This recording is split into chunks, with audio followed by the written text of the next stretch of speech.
La soledad es tu compañera.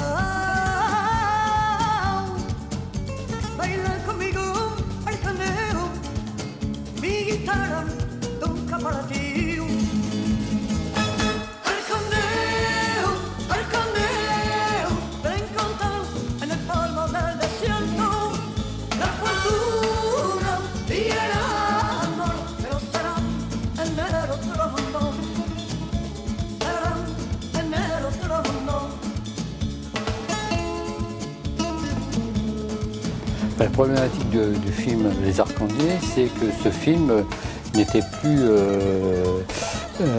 visible pour le public de cinéma. Et j'ai appris que la société initiale de production avait été donc vendue par une autre société, enfin vendue à une autre société, et que cette société voulait absolument rien faire pour que ce film puisse encore circuler dans les salles de cinéma. Et malgré mes nombreuses demandes, on a refusé de me rétrocéder les droits d'exploitation du film. Et j'ai dû attendre les 30 ans pour lesquels j'avais signé 30 années d'exploitation commerciale cédée à une société de production. J'ai dû attendre l'échéance de ces 30 ans pour faire les travaux nécessaires pour qu'il soit visible dans les salles de cinéma, puisque le film avait été tourné en 35 mm. C'est un acte avant tout personnel et un acte de cœur avant d'être un acte militant.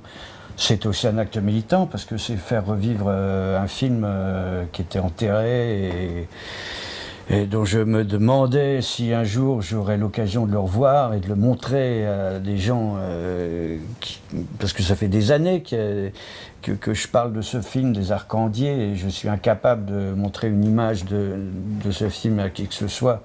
Et là, quand Manuel m'a appelé pour venir là dans la Nièvre et le présenter, cette sorte de résurrection, évidemment, j'ai tout de suite accouru, d'abord parce que voilà, Manuel c'est resté un ami après toutes ces années, et puis ça me faisait tellement plaisir de voir ce film ressurgir.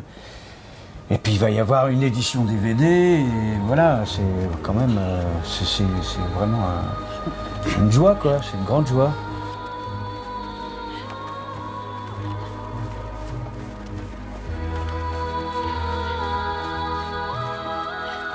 Il y a aussi une autre joie, c'est les spectateurs, des jeunes, non?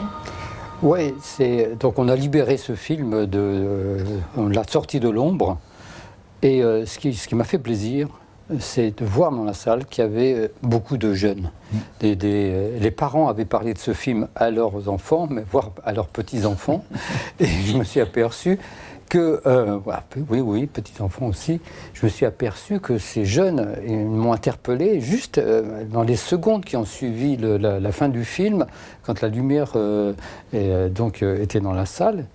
Ils étaient heureux, ils riaient, et voilà, donc ils m'ont dit, voilà, on a vraiment aimé votre film. Donc ça fait forcément plaisir, puisqu'un film peut vieillir. Il peut vieillir comme nous, mais nous, on essaye de ne pas vieillir. Hein. Il y a l'âge biologique, et puis il y a aussi cette jeunesse qu'on veut maintenir coûte que coûte. On nous a posé beaucoup de questions en rapport à l'endroit où on a tourné, évidemment, puisqu'on l'a présenté dans la Nièvre. Ce film s'est tourné tout le long de la Loire, à partir de la Nièvre, à partir de ce fameux pont de Fourchambault jusque Saint-Nazaire.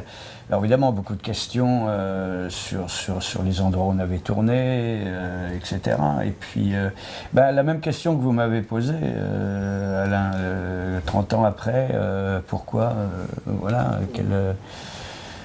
quelle raison pour venir comme ça présenter un film 30 ans après, alors que j'aurais peut-être d'autres chats à fouetter, n'est-ce pas? Mais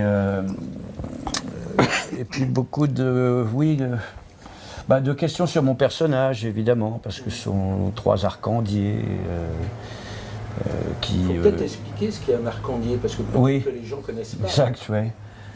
C'est un régionalisme hein, du centre de la France. Il apparaît même du côté de Lyon et va jusqu'à Angers. En fait, certains prétendent que ce mot remonte au Moyen-Âge, à l'époque où des archers maladroits cassaient leurs arcs en deux. Et donc de arc en deux. Arc en deux. Arc en deux. Et donc, en fait, ce sont des gens qui sont maladroits, mais qui tentent quand même d'atteindre leur cible dans ce film. Le but des arcandiers, c'est de partir au Brésil. Mais on peut pas dire qu'ils soient bien équipés pour y partir. Pas vraiment, non. Ils ont une vieille Mercedes des années 60, rouillée, mais ils sont déterminés à aller jusqu'au bout. En tout cas, un des leaders. Le personnage interprété par Dominique, c'est plutôt un personnage tout en ironie.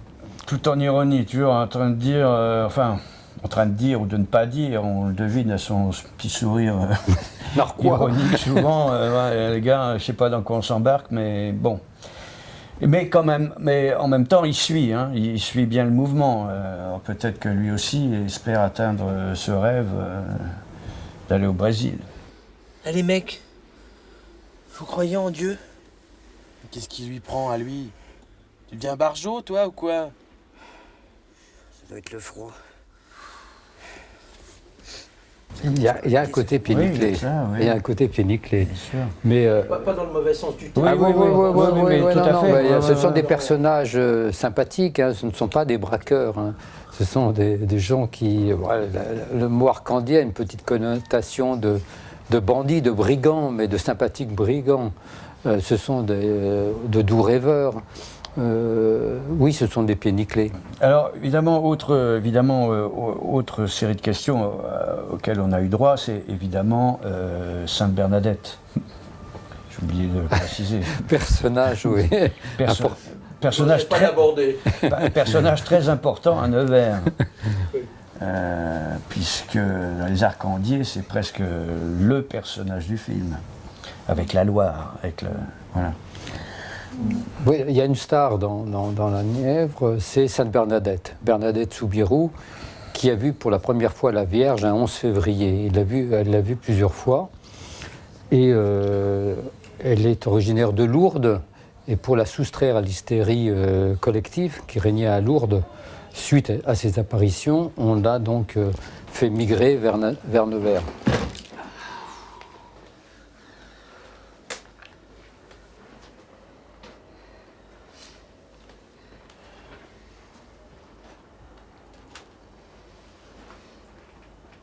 Mais qu'est-ce que vous me ramenez là, les gars? Quoi? Tu reconnais pas la jeune fille? Vous avez piqué la Sainte? Mais vous êtes cinglés? Eh oh, t'inquiète pas, on n'est pas des banques. Cette idée, comment elle est Personne nous a venue disons que les Arcandiers, c'est quand même des univers de mecs sans femmes. Et puis sans femmes et sans argent, sans le sou. Et comme il y a un trésor extraordinaire dans la Nièvre, c'est Sainte Bernadette. C'est une valeur sûre, Bernadette. On a appris que certaines années, il y avait 1 million de pèlerins qui venaient la visiter. À Lourdes, il y a un marché colossal hein, autour de Sainte Bernadette. Et voilà, donc, plutôt que d'aller braquer une banque, c'est pas leur trip, ils vont s'emparer de la chasse Sainte Bernadette, donc Bernadette qui dort dans un cercueil de verre. Je suis toujours méfié des handicapés. Toujours. C'est la malédiction. Quelle malédiction? J'ai une balle dans le cul, l'autre il parle de malédiction. On aurait dû jamais l'acheter dans la Loire. La liberté, putain, que ça fait mal.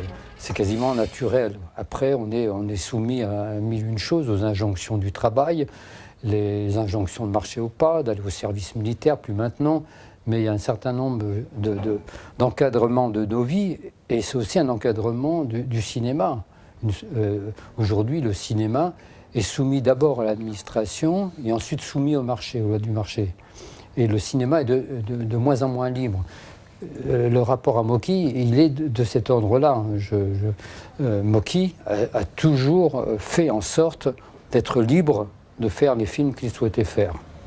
Aujourd'hui, ce sont les marchands qui décident, mais avant les marchands, c'est l'administration. Je suis choqué qu'on en soit encore à devoir demander un visa d'exploitation pour présenter une œuvre cinématographique au public. Alors que quand on fait du théâtre, quand on fait de la peinture, on peut aller directement au public, alors que le cinéma ne permet pas de le faire. Si vous n'avez pas ce visa d'exploitation, vous pouvez être condamné à une forte amende. Le principal, c'est de saisir quelque chose qui soit, par quelque moyen que ce soit, c'est de saisir quelque chose qui soit à la fois très personnel et qui soit universel et qui... Le principal, c'est que... Parce que le cinéma, c'est ça, c'est le mouvement, c'est filmer l'âme, quoi. C'est filmer quelque chose qui est profond. Alors, je ne serais pas comme Manu. Enfin, je te comprends très bien. Mais, je veux dire... Non, mais je suis très inquiet par cette idée de série. Et le terme série me gêne beaucoup. Moi, j'aimais bien l'idée de feuilleton, autrefois. Il y avait quelque chose de... Voilà, déjà, on est dans une sémantique qui rejoint... C'est une sémantique industrielle, quoi. Voilà.